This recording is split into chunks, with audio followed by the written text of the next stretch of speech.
We would like to welcome everybody to today's webinar. My name is Sharon Fitzpatrick, and I'm your co-host for today's webinar with PowerPoint designer Bethany Auck, creative director and co-founder of SlideRabbit. Joining me today is Dave Zielinski, the editor of PresentationXpert. Today's webinar is part of the Expert Thinking program, which offers a robust peer-to-peer community for presentation professionals to share ideas, resources, and start engaging conversations. We invite you to also tweet #PresentationXpert. To get the handout for today's event, you just need to go to this URL. It gives me great pleasure at this time to introduce Dave Zielinski, the editor of PresentationXpert and an award-winning writer. His new book is Master Presenter: Lessons from the World's Top Experts on Becoming a More Influential Speaker, and it's getting rave reviews. You can order on Amazon or a link on our website. Dave, let me turn it over to you. Thank you, Sharon. I'm very pleased to introduce our speaker today, Bethany Auck, creative director and co-founder of the company SlideRabbit. Bethany has worked in the presentation development field since 2006, when she began working with attorneys to help them tell clear, simple, and visual stories to juries. In 2012, Bethany co-founded SlideRabbit, which focuses on informational design with a specialty in custom-branded presentation development for all industries. Based in cognitive sciences theory, SlideRabbit slide design focuses on making information memorable and persuasive. With that, Bethany, I will let you take it away.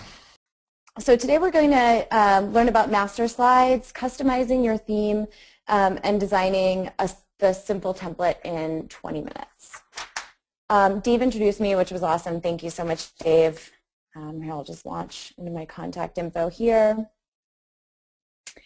At SlideRabbit, we work in a whole bunch of different industries. You can see some of the brands that we've created content for in the past. We also work with a ton of smaller, medium, and small companies, and we love professional speakers and trainers, companies of all sizes. So, always feel free to reach out to me for info. So, why is branding even important? Your brand is your company identity. They communicate who you are, what you care about, what you do. And great brands are consistent across all of their communications, which is why it's important that presentation be considered important enough to brand as well. Today's quality standard, we see good design absolutely everywhere we work, everywhere we look. It's on our television shows, with our commercials, billboards. We're just awash in branded design. And the flip side of that is that bad design sticks out all the more. So it's important when you're developing your presentations that you spend the time and invest the resources to come across looking professional. Show your audience that you value their time and attention. Today we're going to learn a little bit more about basic templating tools. We're going to learn how spending about 20 minutes of setup time is going to help your production team create polished slides more quickly. And we're going to learn how to adjust the theme to look a lot more like your brand. We're going to create some custom layouts for your regularly used slide styles. And we're going to learn a few design tricks and default standard settings so that pumping through your content creation is fast and easy and comes out with a cohesive look and feel, even if you're working with multiple cooks in the kitchen. The template we're going to be creating. We're going to do four of the main slide styles. We're going to do a title slide, section break, a content slide, and then a content with image. And the reason for that is the content slide can hold any sort of content, and so we want a little bit of variety there. Let's learn a little bit more about our brand. So Trico is obviously fictitious for these purposes, but it's important to spend a little time thinking about what your brand looks like, what they care about, and also some of their assets before we start to design. Whether you're designing for your company or for a presentation to a client and you want to look a little bit more like them, getting some of these assets together ahead of time is going to help your design to come together more quickly and more professionally.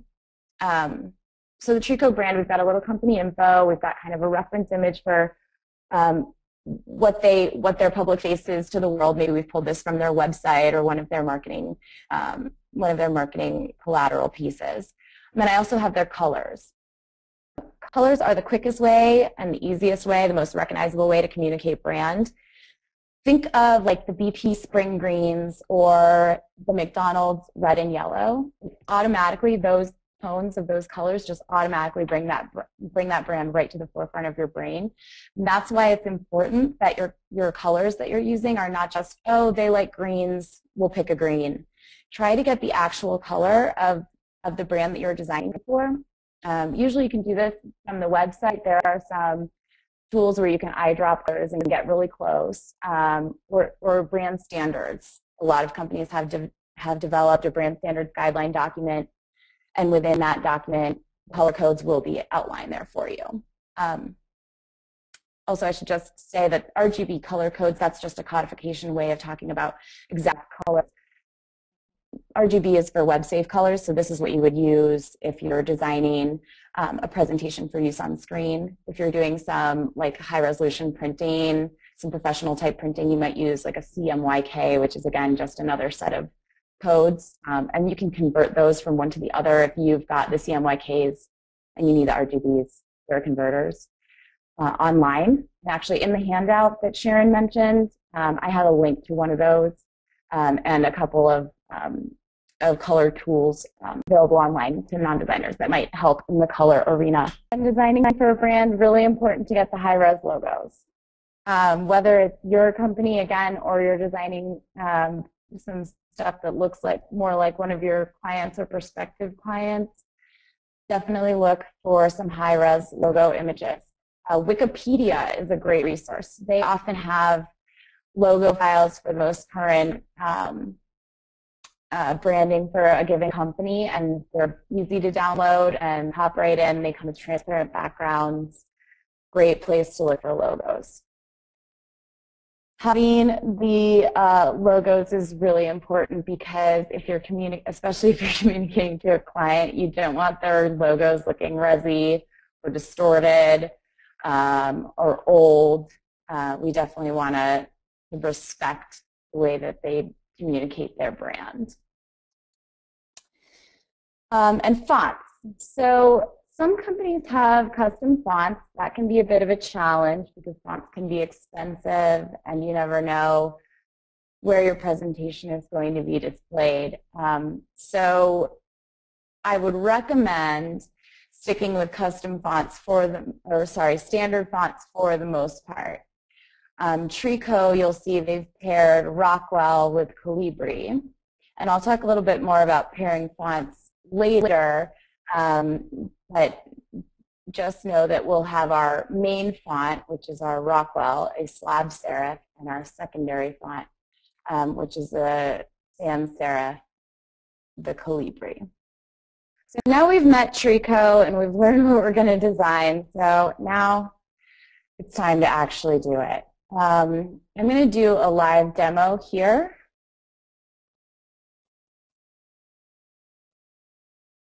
And I'm just going to launch a brand new PowerPoint.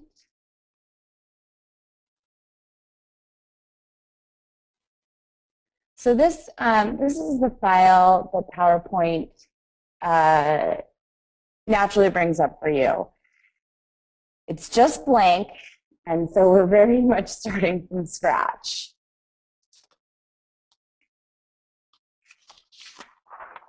The first thing I want to talk about is the master slide. So we're going to go into that panel. The controls might look a little bit different from PC to Mac. All of these tools that I'm going to talk about today are available in both. They may be located in different places, but they should be called very similar things. So under the View menu, I'm going to go to Master.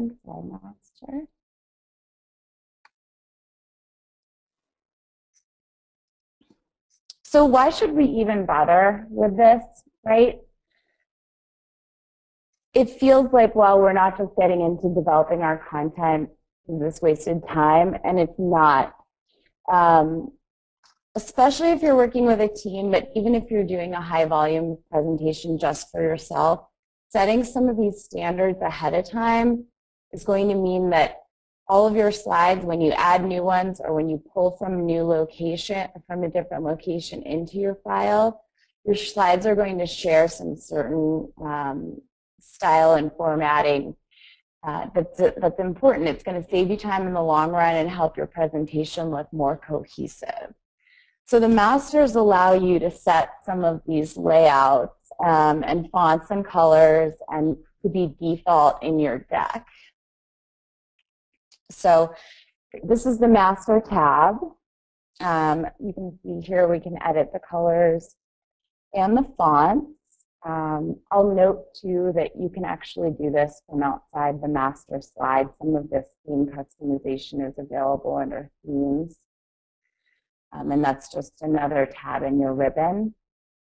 Today I'm going to do it all from Slide Masters just so we're not clicking back and forth and it looks crazy, but you can find that in different places.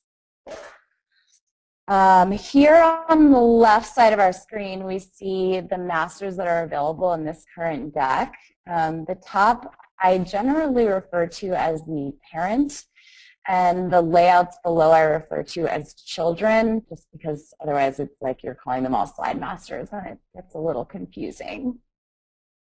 The parent controls a lot of the main styles that get applied to the layouts below. Some of the changes you make here will trickle down. There's any of you that work in PowerPoint know that there's, of course, a few places where PowerPoint's a little finicky about following that rule to the T, and I'll try to point those out as we go so you know what to look for when you're making your own templates. So we're only going to do the title slide, cue content variations, content slide variations, and the section break today, but I am not going to delete out the rest of my masters. It's tempting to do so to simplify, but here's why it's important to keep them.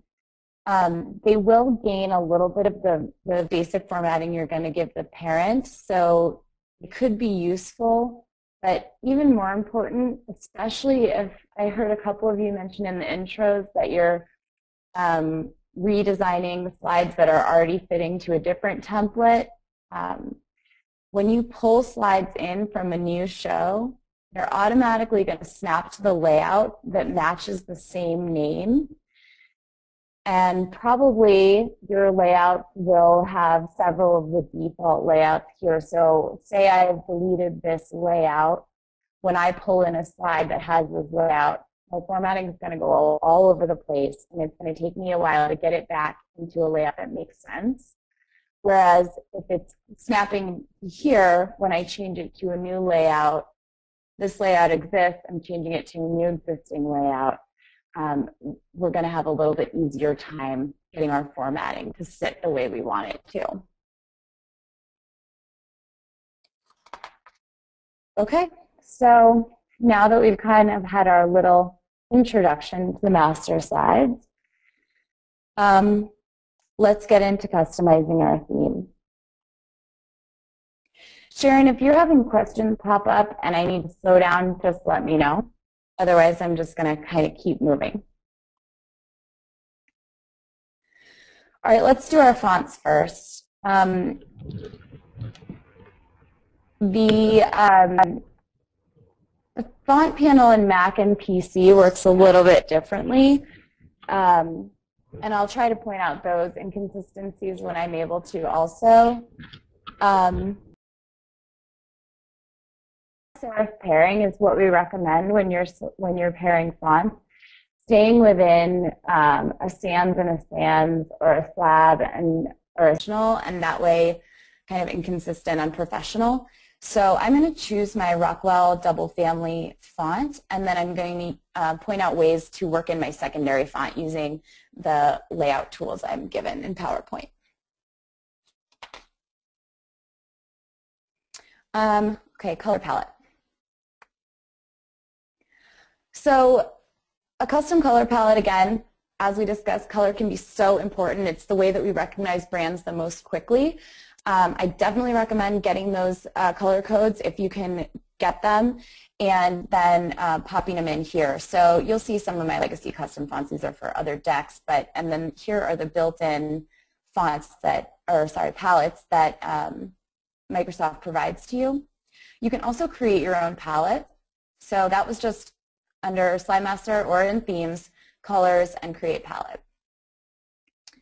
The top colors, these are your neutrals. I like to change these just to keep them in the neutral category. I'll use a dark gray, and then I'll change this to white. And that just helps you, when you're producing, or your team, to know that these are neutrals that are available for use, and then here are the actual brand colors in accents 1 through 6. I'm going to take, so what I'm doing there obviously is just clicking this accent thing and then changing color. And then PowerPoint gives you a few different options for how to select your colors. You can select them from a color wheel. You can use your sliders, which when we have our codes, that's where we're going to be. And then they have like some just colors we can kind of grab. But since we want to create a nice custom template with a real branded feel, we definitely want to use our brand colors here. And so I'm going to type in our color codes for our greens and our blue and our orange. That's not correct. If you are working at a company or designing for a client that does not have a full color palette, maybe they have one main brand color or two, and you want more accent colors in your deck, there are some online tools. A good one is Adobe Cooler, that's K-U-L-E-R. That link is available in the handout. That tool allows you to plug in your first color and then choose how you want to build your color palette. There's a few different methods to building color combination. That tool will help you then identify other colors that can be used as accents that are going to look cohesive in your deck. Our blog, Visual Sugar, our SlideRabbit blog, we actually have a post on how to select colors that might also be helpful if you find yourself in that situation. And that's just our website, which is SlideRabbit.com, and the blog is Visual Sugar. Okay, so now I have my main accents in. I'm going to change these other colors to white, just so if I am passing this deck off to someone else on my team, they aren't assuming that these standard colors left in the back of the palette are usable or brand approved. That can create a headache for later when you're kind of trying to get everything together at the last minute. You realize that some of the colors are off-brand. So I just like to change this to white just to nix any confusion before it happens.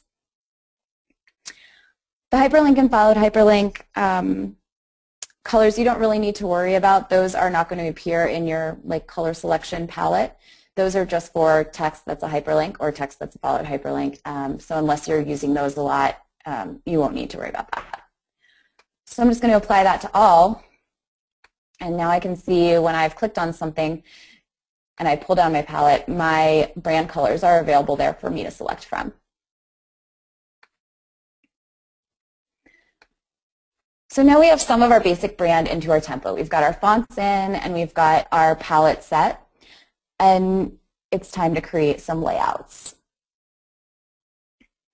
Again, the layouts help you keep it consistent. So, you've got your title slide, your section break, and your content slide. As people build in new slides or build slides in a separate deck that then get moved in, making these layouts will snap all your content to the same place so you don't have content jumping around or looking significantly different from slide to slide.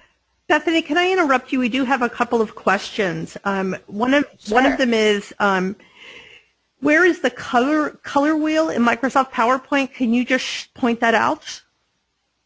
Sure. So you can get to it from a few ways. If you're in the Fill palette, and this is, again, I'm on the Home tab in the ribbon, and then Format in the Fill. And then by going to More Colors, that's where you're going to bring up all these additional color options. And here's the color wheel. It's just one of the many color selection tools available. So is that also where you add the neutrals to the palette as well? Yeah, so it's the same panel, but when I'm adding the actual colors to the layout, that's done from either the Slide Master tab or the Themes tab under Colors, and then you want to go to Create Theme Colors. And then when you go to change any of these colors, you're going to get all those same options of how to select your color. And is that where you apply to all as well? Does that then apply to all the slides as well as you design the master? Yeah, so as when I'm editing these colors here, I'm actually editing the theme of the presentation itself. So these are the colors that are going to be available in my fill palette, and that will apply to all the slides once I go into like slide creation and production mode. And is the color wheel the same for the Mac as it is for PC, or is it a little bit different? The color codes should work all the same across Mac and PC. I think the color wheel is the same on the PC. Perfect. So the way color wheels work, since there seems to be a little bit of interest there, is, of course, this is a rainbow, and then this slider is saturation. So this is how much of the white versus dark of the color is in the tint that you're selecting. So that is colors. That was actually perfect timing. So now we can move from theme into the actual layout design. Okay, so I mentioned before this is the parent slide. It controls these layouts below it. You can actually have multiple parent slides within one presentation. So if you're switching back and forth between two looks, say one for your company and one for the client's slides, you can add an additional master slide, which I've just done here. And what that was just a keystroke. It was edit and duplicate. And now I can design my two parents differently. So my one down here, I can use the client's colors, and my one upstairs up here, I can use my colors. They all have to be in the same color palette, so there's one concern there. Okay, I'm going to pull that out. Today we're just going to focus on designing one template just to keep it simple. Okay, so here's our parent slide. We want to keep the changes here pretty simple and minimal. We don't want to add a lot of embellishments to the background of this slide because it will be the foundation slide for all of the layouts below it. I am going to do a few things here that will help improve my presentation quality, though. PowerPoint defaults to center aligning titles, and that's really common in presentation. But I'm going to advise that you don't do it. I advise that you left align your titles unless you have a presentation where you are literally going to have one or two word titles the whole way through. And here's why. When you have a left aligned title, the title always starts in the same place. If you have a center aligned title, depending on the length and the width of the text in that title, you're going to have jumping titles in and out from slide to slide, and your audience is going to be, you know, their eyes are jumping around the slide trying to follow it. It just looks a little disjointed and non-cohesive, so that's an easy design trick just to look a little bit more standard as we go through, is just to left align those. The align tools are right here in the Home tab under Paragraph. I'm also going to reduce the size of the text. This is a common mistake, is to make all the text just absolutely as big as it can be. I advise against that because unless you're presenting on a small screen in a very large room, your text is going to be readable as long as you have some contrast and you have some white space. White space is important for the viewer's eye to be able to focus on what's important, so you don't want to fill your slides with a wall of text. I took my title here down to 32. And I'm also going to reduce the size of the body text.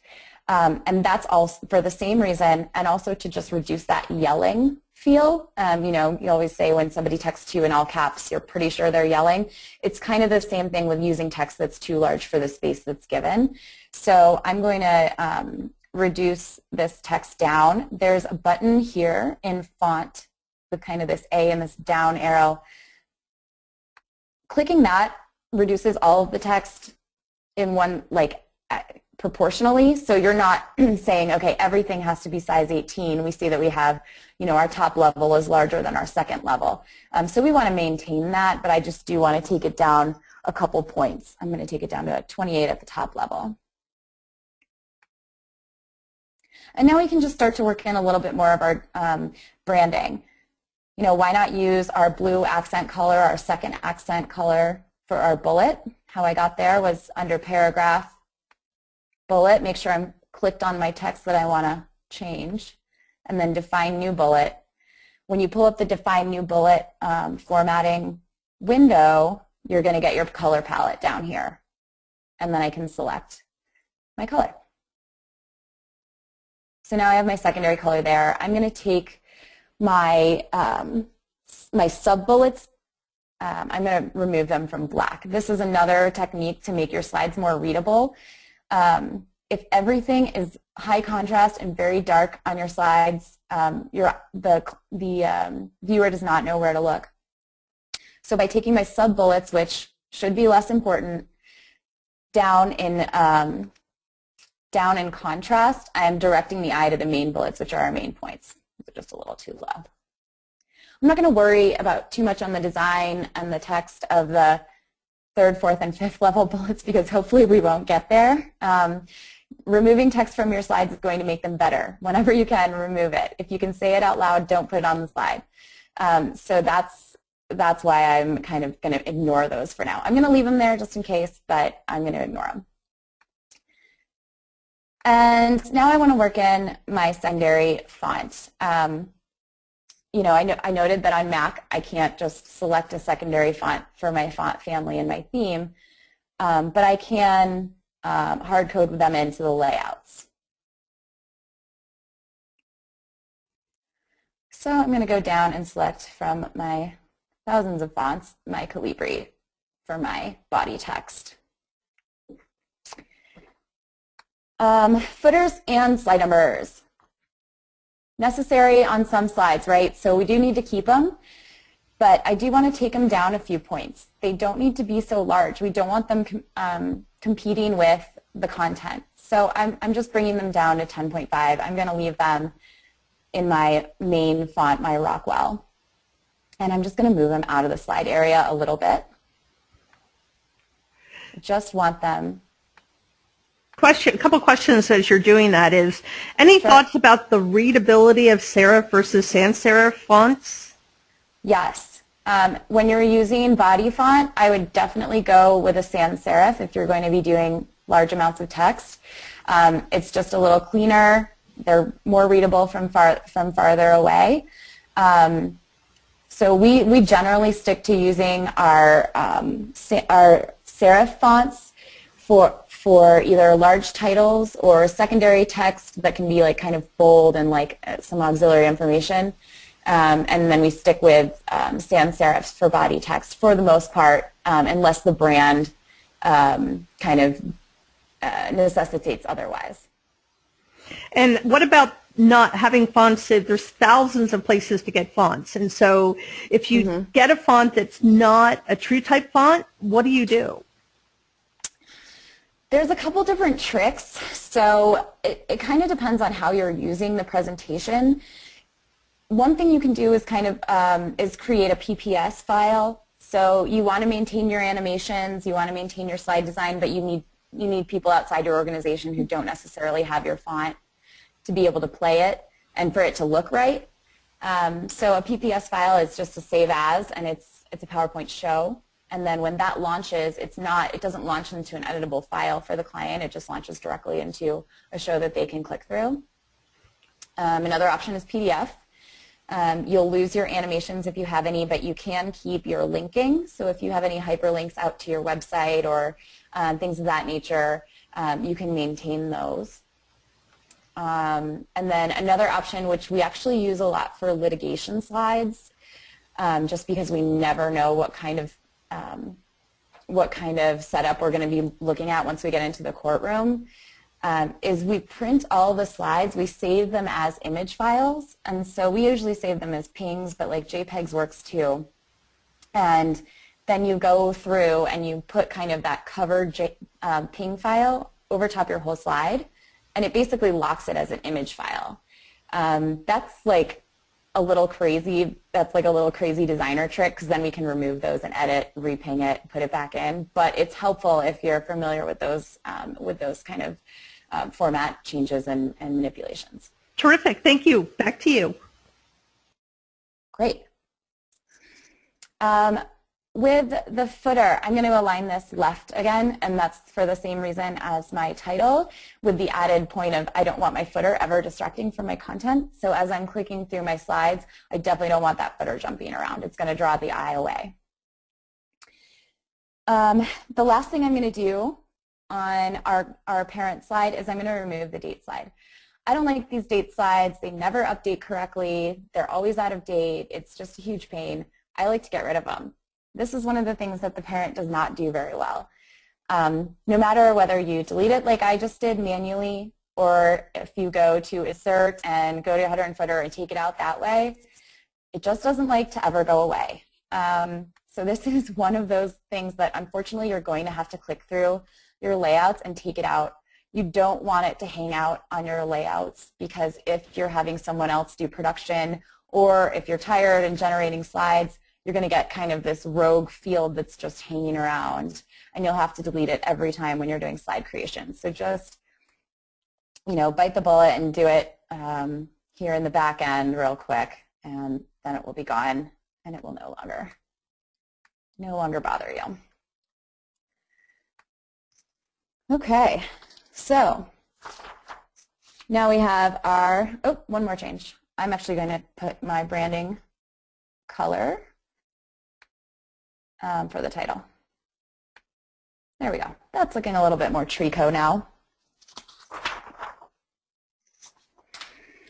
All right. Why not? Okay, let's do the title slide.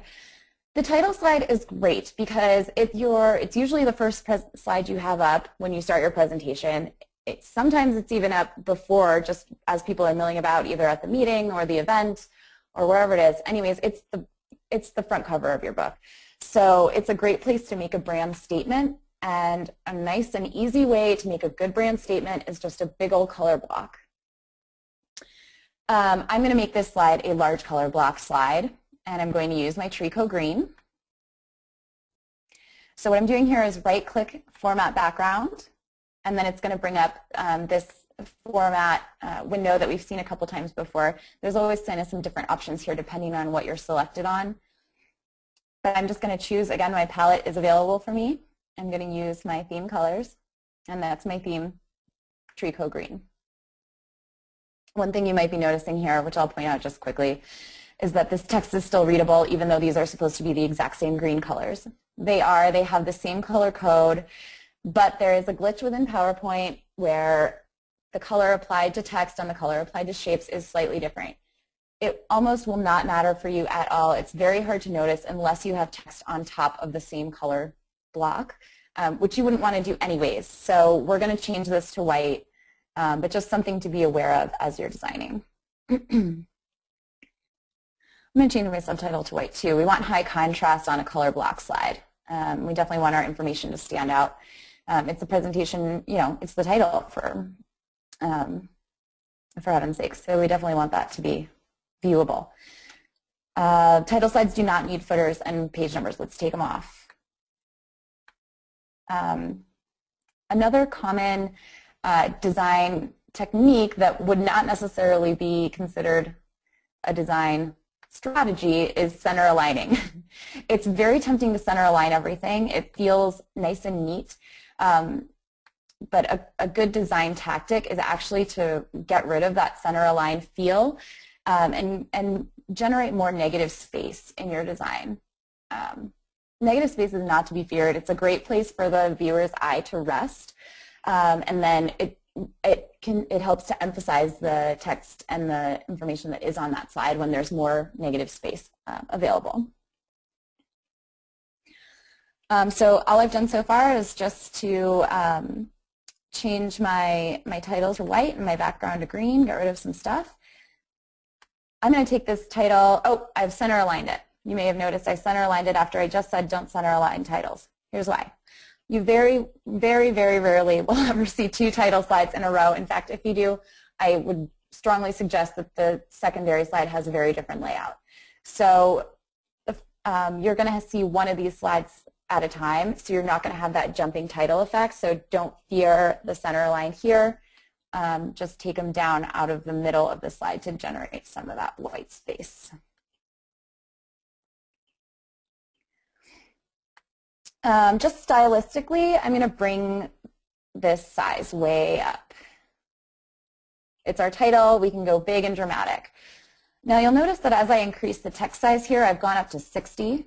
I did it with keystrokes, but you can do it here in the font area of the home ribbon. My lines start to look like they're kind of falling apart from each other. As you increase font size, the line spacing stays the same, so it's kind of generating more space based on the size of your font. But I want my title to look really tight and cohesive, so there's a tool for that under paragraph. This line spacing drop down helps you pull that right back together. So now I'm back to this. I used 0.8, which is kind of my standard go-to for no reason other than I like it. But so that's kind of pulling my title kind of back together.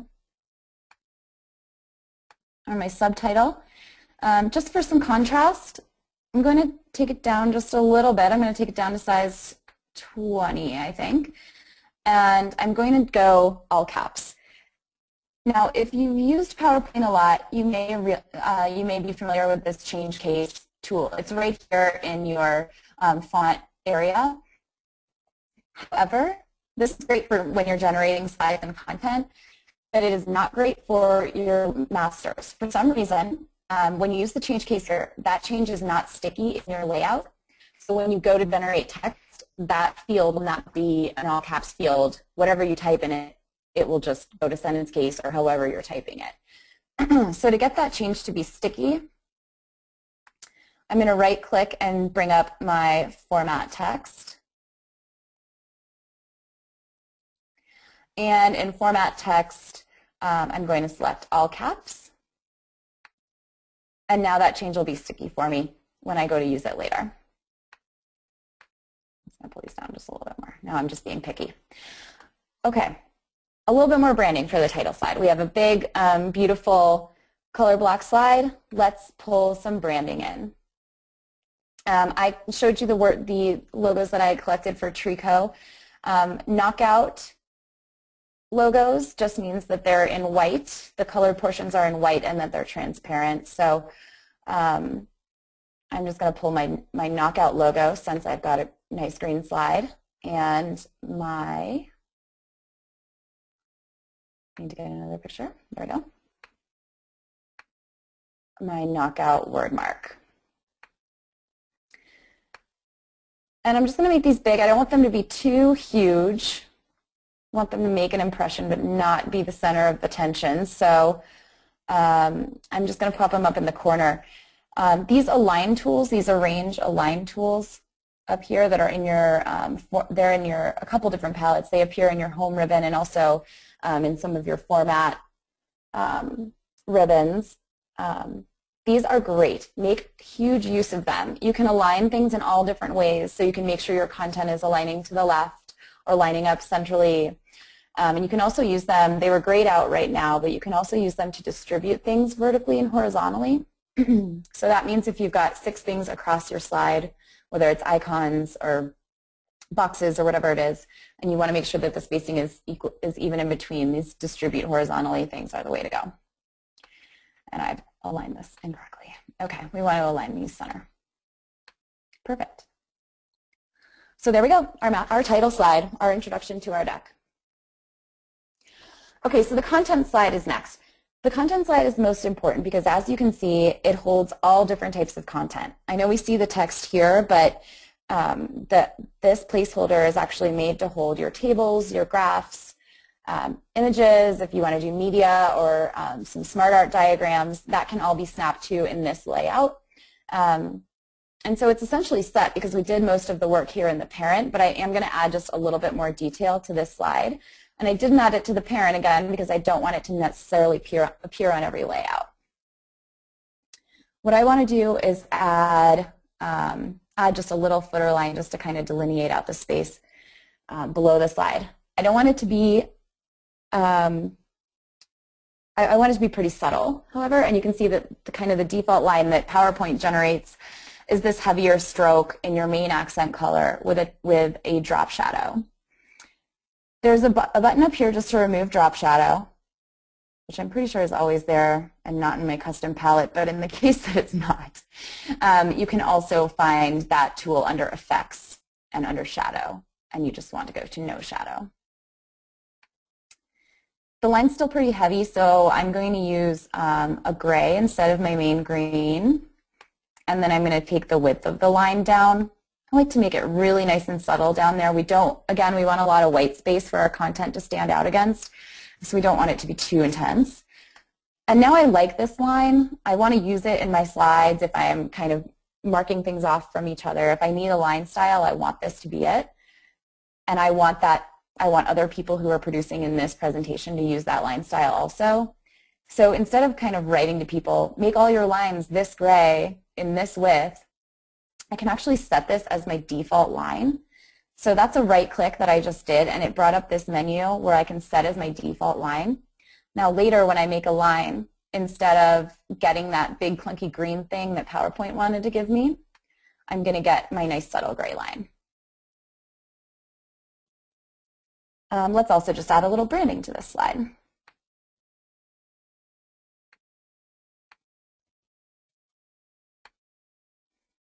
Just want it to be real small and pop it down here by my slide number. Perfect. I want some variations. Since this content slide holds all the content that I am likely to use, I'm going to duplicate it. All I did there was just, again, edit, duplicate, or a hotkey for Control D. And now I want to rename it. My layouts, the names will all be available to me as I'm creating slides. When I generate a new slide, I'll be able to select them. So I want to be clear about what each slide is intended to do, each slide layout. So this is a content and image slide that we're about to make. Well, I want to make some space for a big, beautiful image. Imagery is a great way to step up your design if you're a non-designer, because high-resolution photography just looks very professional, and there's some few tricks that I'll show you to kind of help it stand out in your presentation even more. But it's a great investment for professional-looking presentations, is a little bit of stock imagery.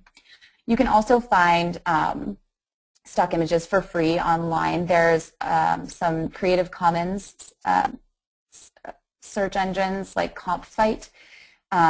Bing has a filter for how you can use the images that you find there. Those links, again, are all in the handouts, but those are good places to find imagery. Now that I've kind of decreased my area for content and text, I want to decrease also the size of that content and text so that I don't get that kind of wall of text yelling. So that's the foundation of my content and image slide. And then the great thing about Slide Masters, which you can use in a lot of different ways, is that you can insert a placeholder that tells the user exactly what you want to go there. So you can, this is the general content one that we've seen on a bunch of the slides. And then there's placeholders for a bunch of different things. So you can say this is a chart slide and it's laid out a certain way versus an image slide which is laid out this way. And so now I just click to drag and put my image placeholder where I want it. And it's going to snap right there. It will look more exciting once we're in content edit mode, and I will show you how to add images there and how to treat them. So we're nearly there. Our last slide that we're going to do in the layout arena is the section break slide. Similar to the title slide, it can be a big statement slide. I'm going to remove the footer and the page number because they are not necessary. And then just for ease of use, I'm actually going to change this background. When I look at my little thumbnails of my layouts, I want to be able to find this slide quickly, and I'm going to make it into an image slide. So it doesn't matter what color the background is, it's going to be covered up. I'm going to make it my accent blue just for ease of use. Okay, again, for contrast reasons, I'm going to go with white text. I do not like this Rockwell in bold, and it looks off-brand to me. There was no Rockwell bold used in their brand introduction, so I'm going to assume that that is not an available style for me. PowerPoint likes to snap this subtitle to the top on the section breaks. I don't like that. I'm going to take it down to the bottom and line it up. And then I'm going to make this guy much bigger. This is the star information of my slide. And you can see it starts to build down as I increase the font size. To fix that so that it builds up, you want this align top and bottom option. And I want it to align to the bottom, and that means that as the text becomes too much for one line, the text will build up. Now, the text will always stay aligned with the bottom of the text box.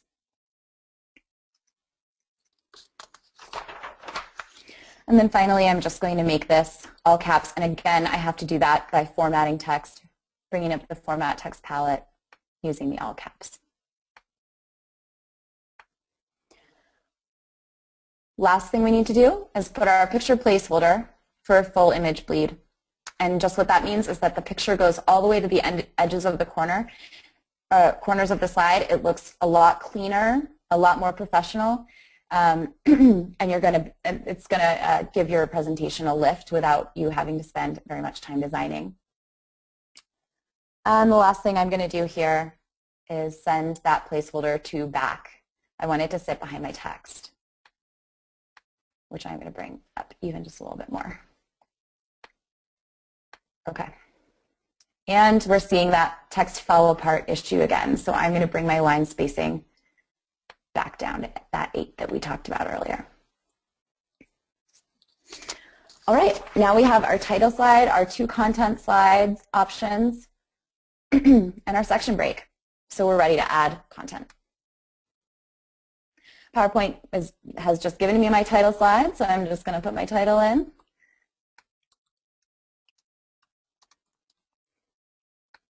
And there we go. That's how my title is going to look. Now I can add a new slide. And it's going to let me pick from the layouts that I just designed. So let's do our content and title. Title. Maybe this is bullets and sub-bullets, or maybe it's going to be a graph or anything else, really. You can see that everything's snapping and working just fine. I'm getting my branding right into my layouts, which is exactly what we want for quick production. Okay, let's add another one. Let's do our break slide now. Okay. This I wanted to be an image slide, and I'm going to show you why. They just look so clean and professional. So I'm going to pull an image that I had selected from TreeCode previously, and I put in my section title. So it's looking pretty good. The high-resolution imagery just gives it a little pop, but it's missing a little something. I'm losing maybe a little contrast with my text. And I'm going to show you how to fix that. This is just a real simple design trick. You just make a rectangle. PowerPoint is going to give you its standard rectangle that pulls from your accent color and has a slight gradient. So we're going to format shape. Obviously, that's not what we need. We need a gradient. And instead of this green, I'm going to go all black, which is going to look crazy at first, but you'll see why. So I'm going to take the transparency now on this gradient. By the way, these are called stops, these 2 points on a gradient. You can add additional stops and designate their color and their transparency to kind of manipulate the gradient to look the way you want it to, but we just need a real simple one for this trick. So I'm going to take the first stop, selected there, and I'm going to make that a 50% transparency. And then I'm going to make the top stop an 100% transparency. So now I have this gradient box, which still has a drop shadow thanks to PowerPoint's defaults, which I'm just going to remove. And it has a line, which I'm going to remove. And now that I've done that, I'm going to take that and the image, send them to back, and I've got a nice pop on my title. My image does not look altered. I didn't have to work in Photoshop. I didn't have to select the perfect image for the slide, but now I've got enough contrast to use this gorgeous image for my section break, and it's completely readable. So the last step is just to put some branding on there.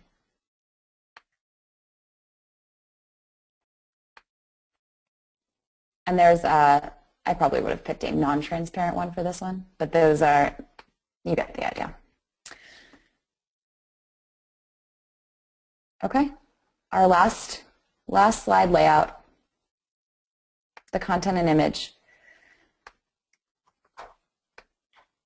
You know, again, these placeholders hold everything. I'll just real quick. So if you generate a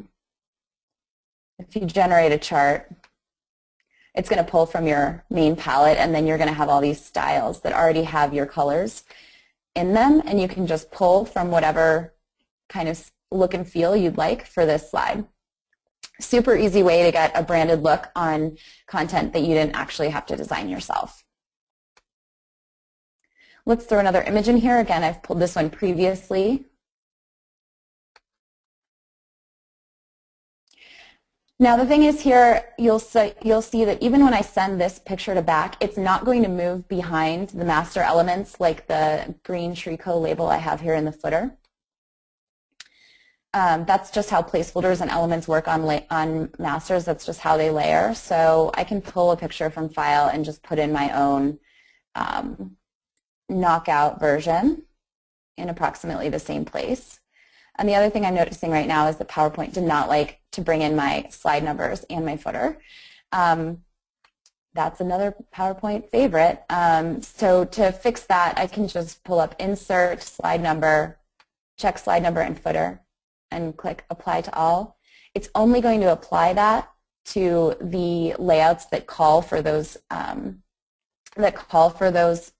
fields. So don't worry, it's not going to apply them to your title slide or your section break. You're just going to now see them popping up on your main content slides. Maybe just put this gradient on this picture, just for a little extra pop against my logo and slide, and just a little extra oomph on the picture. And I'm sending it to back. And there we go. So now we have, in about 20 minutes of prep work, probably took me a little longer to teach it, a really professional, clean-looking presentation that's ready for content development on a pretty quick order. You know, I think at this point, I'd love to see if there's any more questions.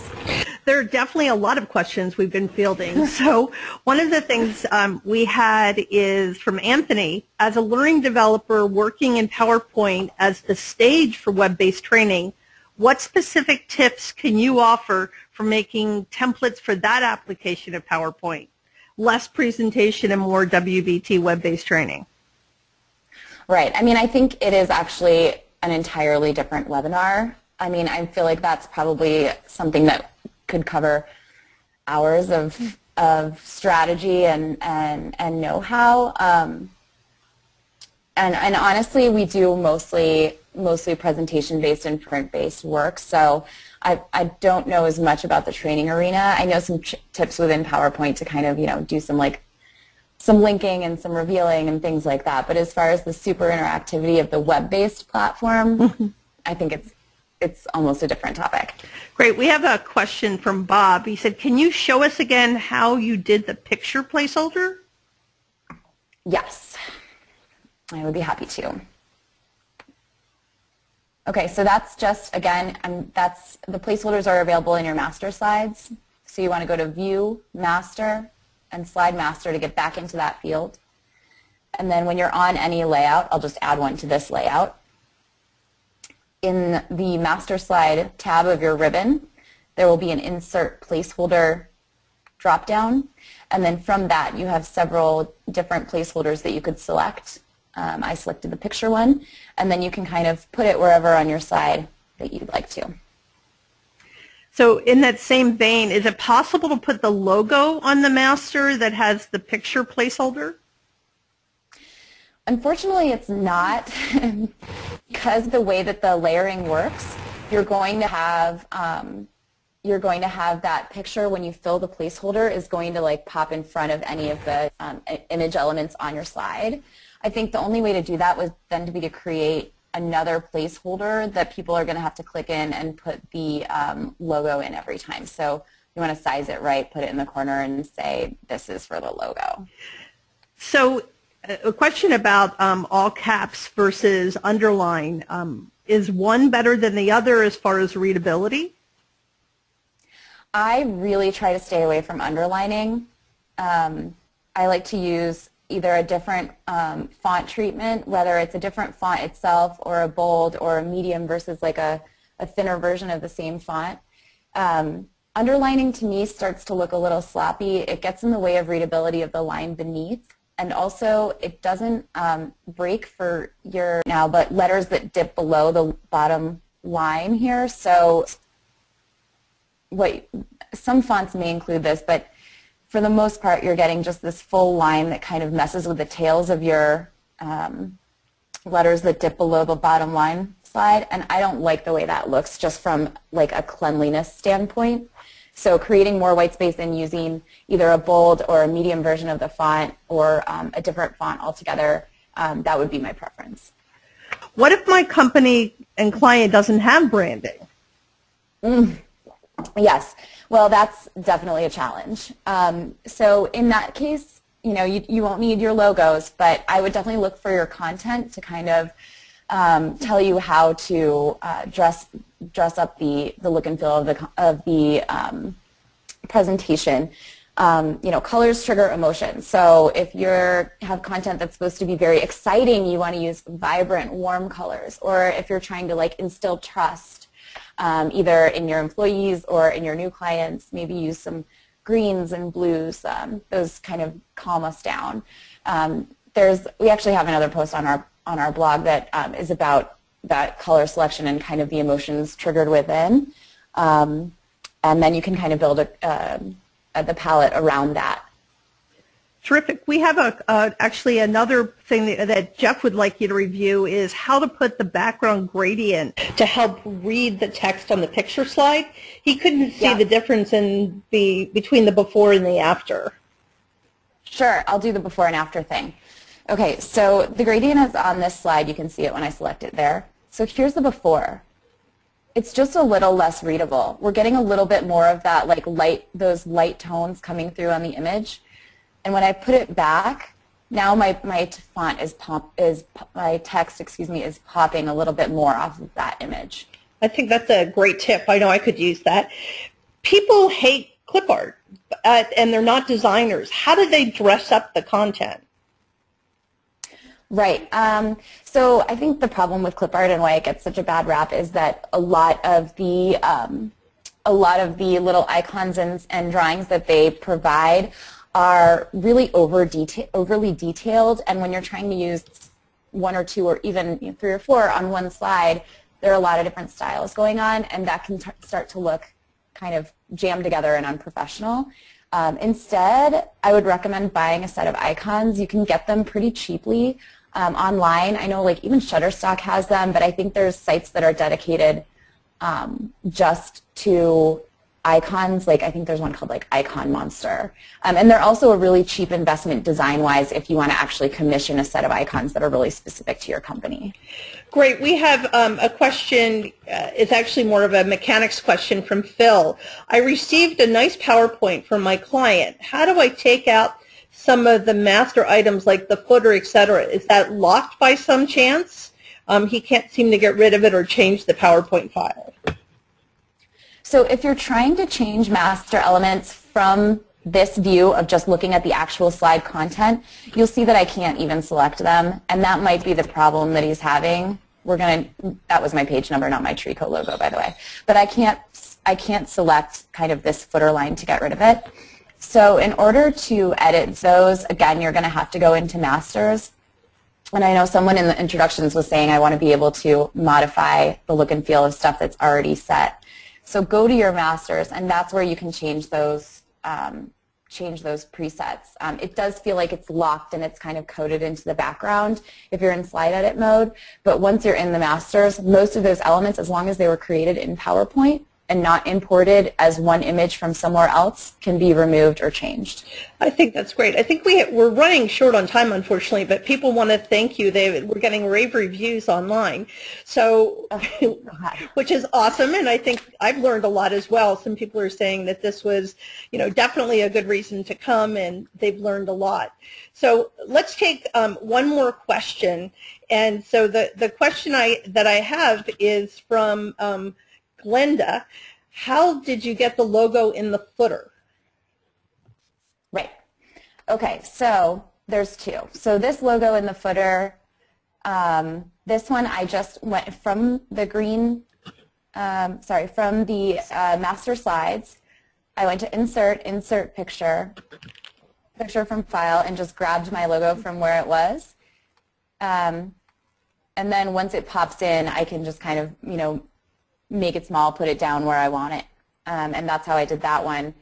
And then for the white one that's over the top of the picture, which we reviewed, kind of doesn't layer very well if you're trying to do that in the master.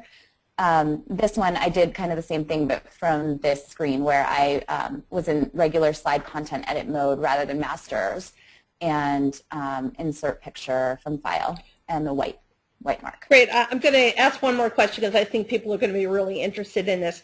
Is there a way to create a branded master slide format and merge an existing PowerPoint's content, or is this a manual process? No. So once you've created the masters for the brand that you want to create, and you have, say, an existing show, just grab all of those. Literally just grab these slides, like select them this way and copy. Go into your other slide deck and paste them there, and they will adapt to the destination theme. So you're going to see some of your branding start to clink in right away. Things that aren't in those master layout placeholders may need a little bit of adjusting and like massaging, but for the most part, you're going to start to see like the backgrounds will change, the titles will change, the colors will change. Anything that was selected from the fill palette will snap to the new colors. So that's going to help redesign your slides in a pretty short order. Well, we want to thank everybody for attending today, and thank you, Bethany, and tell everybody to check your email for the recording link and a link to the handouts. So thank you, everybody. At this time, that's the end of the webinar.